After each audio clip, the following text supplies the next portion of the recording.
भारत में आज मुल्क के अगले सदर का इंतखाब हो रहा है, जिसके लिए मुख्तलिफ रियासतों की पार्लियामेंट और कानून साज असेंबलियों में वोटिंग हो रही है। राष्ट्रपति पद और उपराष्ट्रपति पद के चुनाव हो रहे हैं। आज मतदान भी हो रहा है और इसी कालखंड में देश को नए राष्ट्रपति, नए उपराष्ट्रपति, उनका मार्गदर्शन प्रारंभ होगा।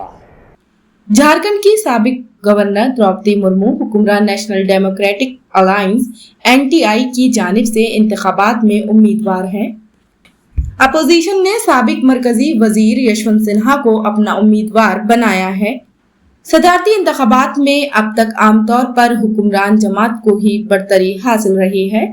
इस इलेक्शन में भी कई अपोजिशन पार्टियों ने द्रौपदी मुर्मू की हिमायत का ऐलान किया है, जिससे ये समझा जा रहा है कि वो आसानी से जीतने के लिए 2 इंतहाई वोट हासिल कर लेंगी।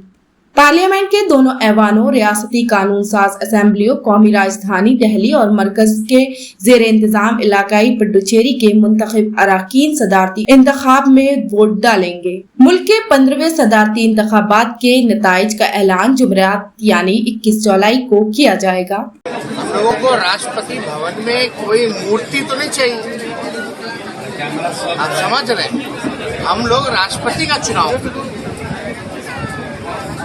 आपने कभी यशवंत सिन्हा जी को तो हर जगह आपने सुना होगा, लेकिन जो सत्ता पक्ष से जो उम्मीदवार दी गई है, हालांकि छोटी मुंह बड़ी बात बोलनी नहीं चाहिए, लेकिन हमने कभी नहीं सुना और हमको नहीं लगता कि आप लोगों ने भी उनकी आवाज को सुना होगा।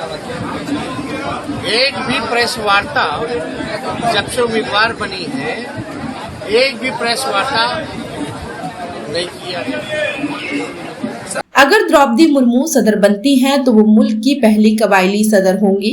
इसके अलावा वो मुल्क की दूसरी खातून सदर होंगी। ब्यूरो रिपोर्ट, मिल्लत टाइम्स। मिल्लत टाइम्स को आपकी जरूरत है, हमारी आप माली मदद करें।